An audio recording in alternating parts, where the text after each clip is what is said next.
Welcome back, everybody, to another episode of Between Sessions with Berries. We have a really interesting guest today who is super important to what we do as therapists. We have Nikki, and I should have practiced your name before, Nikki, because now I'm seeing it's hyphenated. Nikki, can you say your name for me?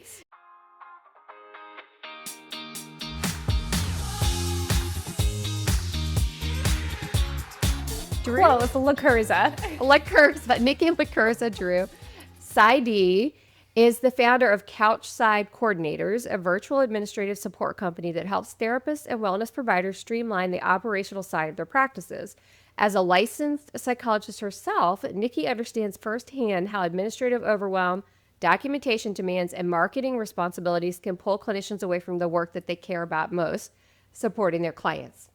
Through Couchside, Nikki and her team help practices implement efficient systems, optimize EHR workflows, strengthen online visibility, and reduce the administrative burden that contributes to burnout for therapists. Nikki, we need you. I needed me. I bet.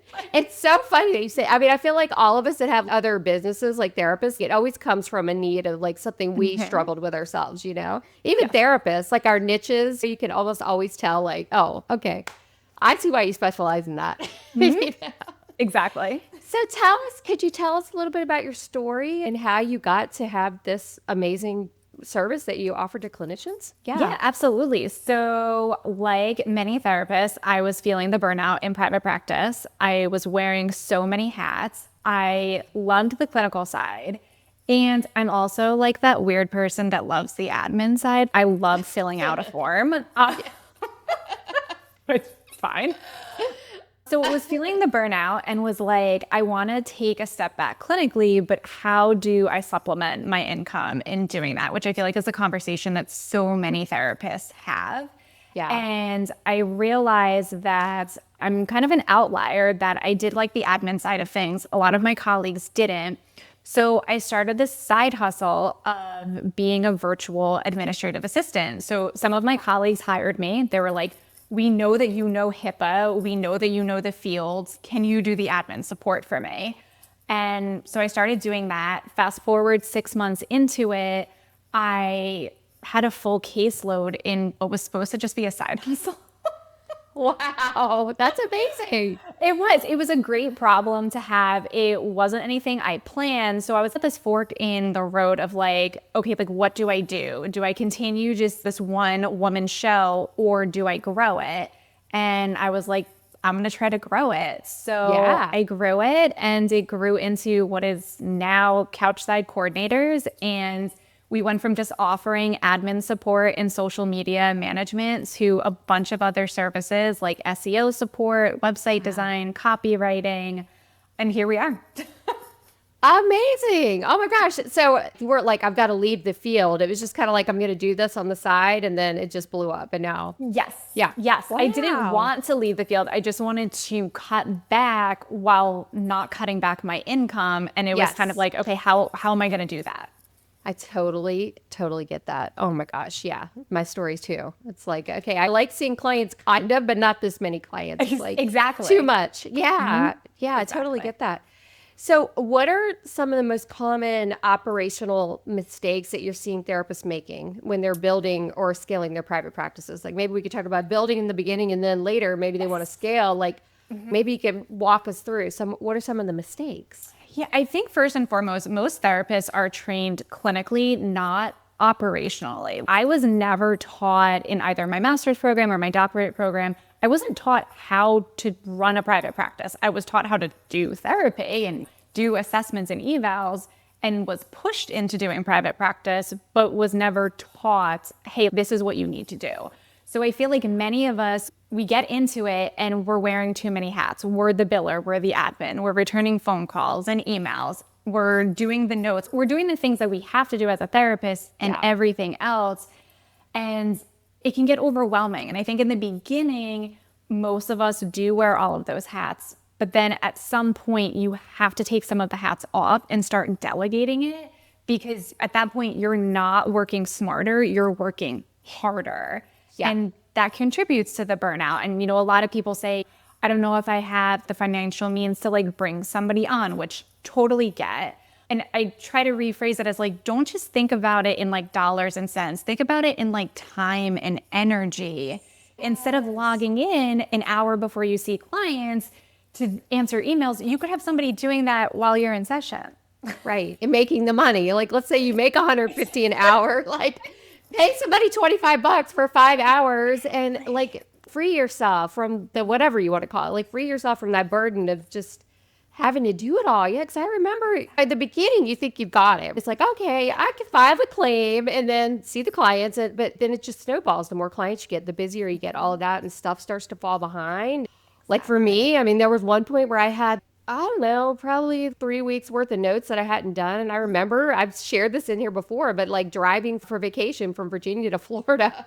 And I like literally had my laptop the entire time, like trying to just catch up on notes, like a 12-hour ride. You know what I mean? Like, and you could have been like sightseeing out the window or bonding with your family and I don't know, doing silly card games. Exactly. So, I mean, gosh, it's so important to reframe that mindset, I think, because I think a lot of people get stuck in that. Like, I just can't afford it. Yeah. Exactly. And I think going back to the mental toll it takes on you, I know a lot of therapists will have certain days reserved for admin, certain days reserved for client, which is great. But there's always something that pops up in the day that you have reserved for one that has to be dealt with. And it's the other category. And now your brain is switching tabs and that's exhausting. Yeah. Or if it's like, oh my gosh, I have 3 hours free. This is when I'm supposed to write my notes. I'm not doing that. Yeah. I'm not doing that right now. Well, notes is a bad example because we do have to write our own notes, you know, unless we're using Berries or AI or whatever. But any of the other stuff, the marketing, the social media, the SEO, like I've got to ramp up my website, all that stuff. I mean, that totally can be outsourced. Yeah. By an expert that already knows how to do it. Yeah. Mm-hmm. Exactly. By an expert that, again, going back to like the dollars and cents, so many of us are like, I went to grad school, I can do it. You can do it. It doesn't mean you should do it because it takes you 2 hours, but the person who's an expert and does this full time, it's going to take them 15 minutes. So you're not paying for their time necessarily. You're paying for their skill set so you can do what you were trained to do. Exactly. If somebody comes to you for like an initial assessment or appointment with you, how do you decide like what we should do first, what we should delegate first to somebody like you? Is it like, take everything from me? Or, you know, is it like, okay, I've got this much money, this many hours, I need you to do my SEO for me. Like, I just want you to do that. How do you help somebody that's already overwhelmed on the brink of burnout decide that maybe doesn't have a lot of money or something, decide like, what's the first thing to start outsourcing to somebody? I'm laughing because I feel on our forms when people are reaching out for us to work with them, they'll list like everything. And I'm like, okay, let's take a deep breath. I'll usually say, okay, what is more important right now for you? Like if finances are an issue, then we obviously need to look at something that is more cost efficient for you. Or like if finances, obviously like finances are usually something you're thinking about. But if they're not the most important thing, what is the most important thing? What is that needle mover that we can get off your plate right now so you can breathe a little bit? And sometimes for some people, it's starting off with a very small package, a very small service, because they've never delegated out before. And it's like, you need to build that rapport. You need to build that trust of like, it's okay.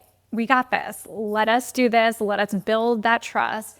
And then you can take a step back and say, okay, like I'm comfortable now. Here's more stuff for us to take off your plate, which usually happens.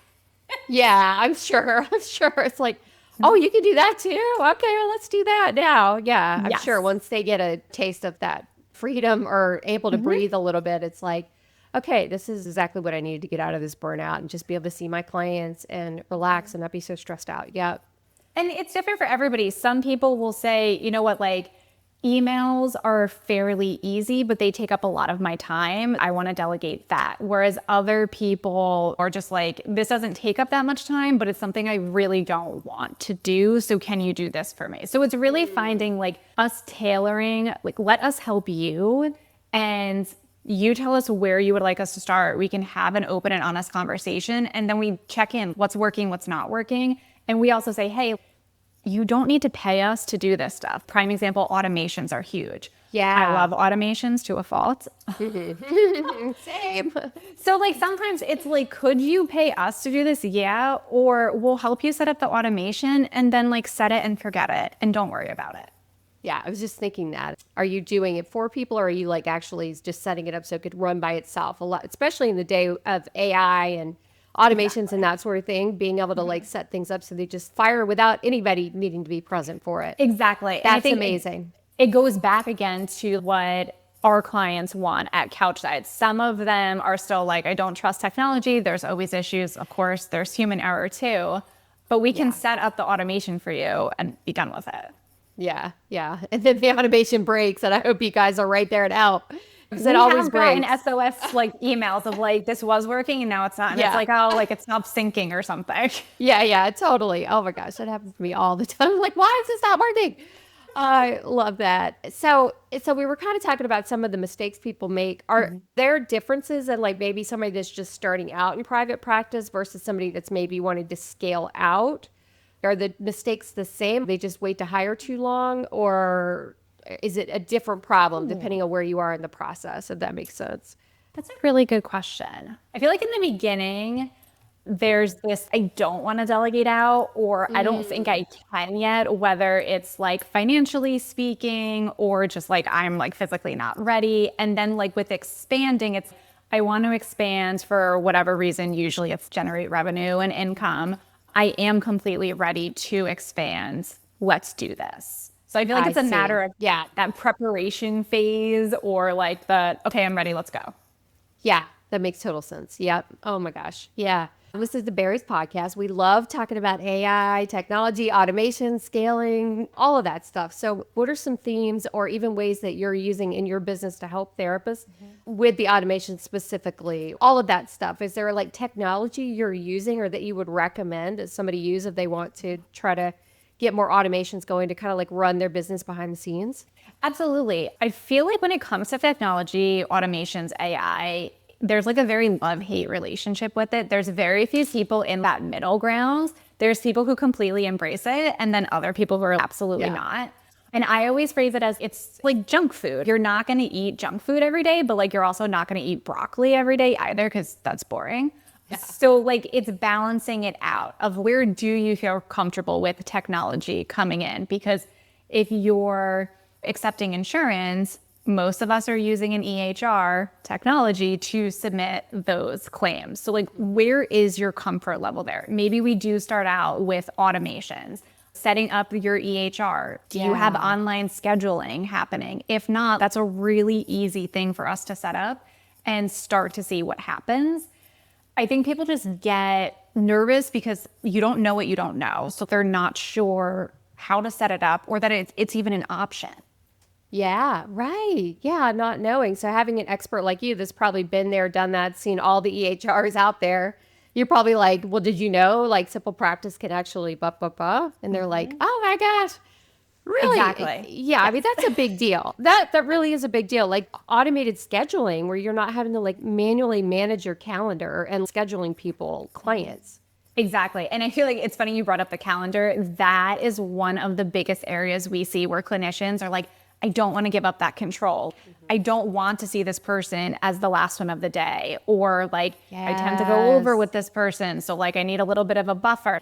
We can do that. Again, it doesn't have to be this black and white, you have it or you don't. Let's find the gray area and what works for you to take this off your plate. And then as you get comfortable with it, we slowly start adding in a little bit more technology. I love that. Yeah. I mean, that's my biggest problem is the micromanaging. Even when I was asking you about the scaling, to me, it's like the thought of like having to hand the SOP or the system over to somebody else can be super overwhelming. Yes. I would imagine you get that people saying that when they come to you. They're like, yeah, it's all in my brain. Like, I know how I do it. Yes. They don't even say that sometimes. They're like, I don't have SOPs. And I'm like, you do. They're just up here. We need to put them on paper because that's what's going to help us figure out what's working and what's not working. If you can't explain this to an admin, that's not working then, and we need to fix it. Exactly. And we probably should say SOP stands for Standard Operating Procedure in case somebody's listening and they're like, what are y'all even talking about? What's SOP? Standard Operating Procedure. I had to learn that the hard way when I started hiring. It was like, I do it this way, but it makes no sense to anybody else. So I imagine y'all help with getting that straight and getting an actual like systemized how things are happening. And we say, like, our job is not to come in and completely revamp everything. Our job is to say, okay, what do you have in place? We're going to build on that. And if we see areas of, I just keep going back to automations because I feel like that's the biggest thing we see of like, hey, you can automate this. Hey, you can do that. We're going to tell you and recommend it, but we're never going to force you to do it because at the end of the day, you're paying us and it's your baby. It's your practice. Yeah, exactly. Yeah, I love that. Yeah, and then once you get the systems in place, delegate to you and have you guys do it or hire a VA or whatever to do the rest of that stuff, in-house admin or something like that. But probably your company comes in and implements the SOPs, I would imagine. Yeah. Some of them like don't have them written down. So it's like, okay, let's get on a phone call. Let's start jotting them down. Let's get a Google Doc going. Like, let's just start brainstorming and we'll get everything out and ready to go for you. Yeah. I love that. What about like marketing? Like, how do you help with marketing? Because that's like a really hard thing for therapists. Is there an automation that you guys use to help therapists make it easier? I wish it was easier. Okay.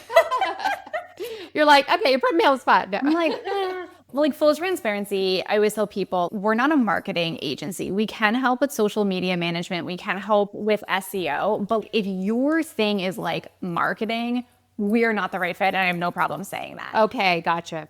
I think for most therapists, a lot of the marketing comes in from like the online directories, which is where we can help with copywriting. And also just saying, have you been tracking the KPIs with your online directories? Like, how many did you get from this directory? Did they convert? What are you paying? Let's start looking at it that way. What's your social media presence? A lot of people are on social media for better or worse. And let's be real, if prospective clients are looking for a service, looking for a therapist, they're looking at their online presence. And if they have social media, they're probably popping over to their Instagram page. Yeah, for sure. Like, I'm going to check this person out. Exactly. So like, how do we build up your social media, website, online presence, SEOs, marketing it that way? Again, going back to like, let's do this for a couple of months and let's start tracking what's working. For some people, social media works great. Other people, it doesn't. And it depends on so many factors. So when clients are coming to Couchside, I always say, just because your friend did it and blew up on Instagram and went viral doesn't mean that's going to happen to you. And it doesn't mean that's where your marketing should be. Mm-hmm. Yeah, that's really good advice. And I like that about tracking the KPIs and that you're giving that advice and helping with that and maybe we should explain that. What is a KPI? I mean, we kind of said that a little bit, but maybe we could explain. No, I know. I mean, I know what it is, but I don't know if everybody does. And it might be helpful because even if you can't maybe hire somebody like Nikki right now, but this is really gold stuff because you don't want to be making Instagram reels 10 hours a week if it's not converting. Exactly. Yeah. So don't put your energy there. It doesn't make any sense. Mm-hmm. Yeah. So KPIs, key performance indicators. So if we stay on the topic of Instagram and you're looking at a reel, how many people viewed it? How many people liked it? Nifty thing on Instagram, like figure out your demographics, what time of the day, what days of the week people are active and actively looking at your stuff. Because if nobody's looking at your stuff on Fridays, why are you going to post on Friday? Post it on Monday at noon when most people look at your stuff. Exactly. Yes, that's smarter, not harder kind of stuff. Exactly. So going back to the dollars and cents and your time, if on a directory, you're spending X amount of money a month or X amount of money a year to be on a directory and you're not getting phone calls or the phone calls you are getting, they're not converting, you're wasting money then. That can go to something else that is bringing in clients to you. Exactly. Yes. Practical ways that therapists can reclaim their time in their day without sacrificing the quality care they provide. Like right now, like if somebody's listening, like we were saying, I can't hire Nikki right now. Like this would be great down the road. Is there any practical things you could say right now? Like today, after listening to this, you could go do this and it's probably going to improve your workflow or make your life a little bit easier. I would say take a few minutes and sit down each day or for like a week or for a month and really document how you are spending your time. Because I think a lot of us don't realize how much time we're spending on little things. Like we'll say, oh, like I'm only answering emails for 10 minutes. I'm only on my phone for 10 minutes. And then you look up and it was an hour. So like, how are you actually spending your time? And is that matching your expectation and what you want? Because if not, A very simple start could be, I only want to spend 10 minutes on emails. Okay, well, let's set an alarm on your phone. After 10 minutes, like you're done with those emails. So it's nothing that you need to necessarily outsource or pay money for. You're putting a boundary in place for your time and for that task. Mm-hmm. Do you have any like time study tools or anything like that you recommend, or even a spreadsheet? What's a good way to track that if you're just kind of new? I am big on a spreadsheet of like, put out there like every task that you have going on, whether you want to do it or not, and just start documenting it of how much time did you spend?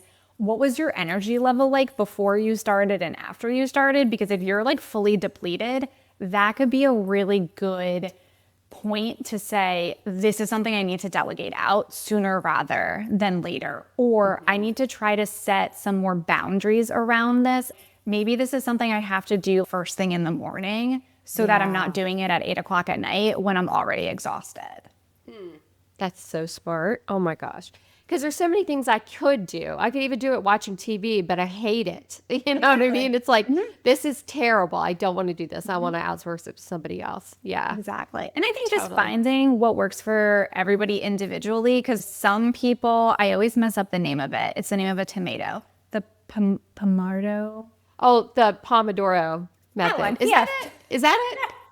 Okay. Well, how did I remember that? Yeah, the Pomodoro method. Yeah. I'm always like, it's a tomato. Some people swear by it, and other people it doesn't work. Just because it's working for somebody else, just because social media is saying it works, doesn't mean that you have to do it or it's going to work for you. Figure out what works for you. If it's doing your notes right after the session or waiting till Friday, and Friday is your note only day, that's what you need to do then. So it's checking in with yourself, which is what most of us are saying to our clients. So like practicing what we preach, checking in with yourself. Really? I should be doing that? Yeah. That's so funny. So on this podcast, we do like to talk a lot about like technology and AI and that sort of thing. So is there any AI out there that you're using or you're seeing therapists use that you think is super helpful, like you would recommend for like time savers or just to make your life a little bit easier? Yeah, a lot of our clients are using AI with automations within Airtable. Airtable's a big one that I love. Airtable, I like swear by it. They're using that a lot. I'm not big, not knocking it. It's just not a software system I use. Microsoft Outlook apparently has new AI called Copilot, which a lot of our clients have brought up too. I have not personally used it, but within our clients, it has come up a couple of times over the last few weeks that they've been using it. You got the age-old ChatGPT, which I think a lot of people are using when it comes to like blog writing or social media, helping, build up their SEO, which is great, but you also want to make sure that you are speaking to your ideal clients. So I think in using AI, going back to that like broccoli versus junk food, using it, but using it correctly for you and making sure like it's your tone, it's spitting out what you want. And the biggest thing now too, which I think is pretty controversial in our field, is using AI for documentation purposes with sessions, which I have personally used. I've gotten all the approval from my clients to use it, and it's actually really great. It actually really is. It's really great. And it's not that you are relying on it. You're using it as a added support, as a second set of eyes, a second set of ears for your sessions, because there's already so much that you're doing in the session. And to have whatever system that you're using, because there's plenty of them out there, to have it come back and say, hey, like, here's a recap. It's like, oh, wow, like I actually forgot that was brought up. Like I wrote something else down because I was focused on that, but like that was brought up too. Yeah.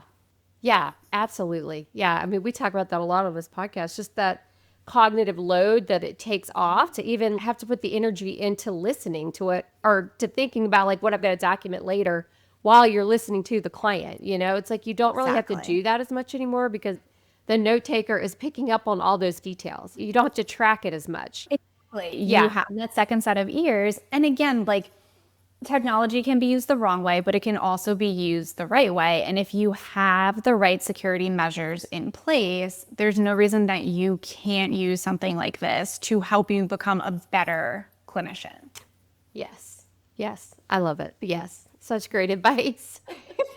So if somebody wants to work with you, like what are all the different things that you offer? And then how do they find you and work with you if they want to hire someone like you that can help them get out of this admin burden that we all get stuck in? This admin burnout, this wheel, this never-ending wheel. Yeah. So Outside helps with administrative support. We can do blog writing, returning phone calls, returning emails, scheduling, all of the general admin stuff that typically comes to mind for people. We also do social media management. We do SEO services. I feel like that comes up a lot. And I personally don't know the first thing about SEO. That's why I'm not the one doing the SEO services. Yeah, smart. My team is amazing. All of the services that we provide, they do for me. So I am my own customer and my own client and can attest to their work. Outside of SEO, we also do graphic design. So like flyers, branded social media templates. We do website creation and design. And we just started offering copywriting within the last 3 months. Oh, nice. Yes. That's amazing for blogs or, I guess blogs or whatever they need. Yeah, pretty much whatever you need. Website copy. Nice. Certain directory bios on social media. Yes. Nice. Well, how do they find you? So you can go to our website. It's kind of a long name. Okay. It's couchsidecoordinators.com, which I'm sure it's probably going to be in like the session notes for the podcast. We'll put it under the show notes. Yeah. The show notes. I said session notes. Oh my gosh. If that's not a clinician brain, I don't know what really? is. Seriously. You can go over to our website. We are fully transparent with our services, our packages, our pricing. Nice. On there, you just fill out an interest form, and then a member of the team reaches out within 2 business days, and we get you on a free discovery call. We figure out where you want to go, where we think might be helpful if you're super overwhelmed, where would be a good starting point, and then we start you off there. I'll give us a little shameless plug of one thing that I'm really proud of that not many other companies offer is we don't do long-term contracts. Nice. Because me, the psychologist, I know the ebbs and flows of private practice and group practice and all of that. So we just do month-to-month packages. Nice. So you don't have to worry about getting trapped into like 6 months or a year. We do it month to month. If there's ever an issue, we have an open door policy. But that is something that I pride ourselves on. We're not locking you in. That's really cool. That's good. I mean, it's peace of mind. It's like I can try for a month and see if it works and if I can afford it. And exactly. I'm sure once most people, I mean, it was this way for me. Once I finally like let go of total control and hired somebody, I'm like, oh my God, why didn't I do this sooner? You know? What else can I delegate? It's like, who else can I hire? Please, save me. Save me for myself. Yeah. Well, thank you so much. Thanks for taking the time today to talk with us and just bring that into everyone's awareness around working smarter, not harder, delegating, hiring, letting people help you during this process. Yeah. You're welcome. Thanks for having me. You're welcome.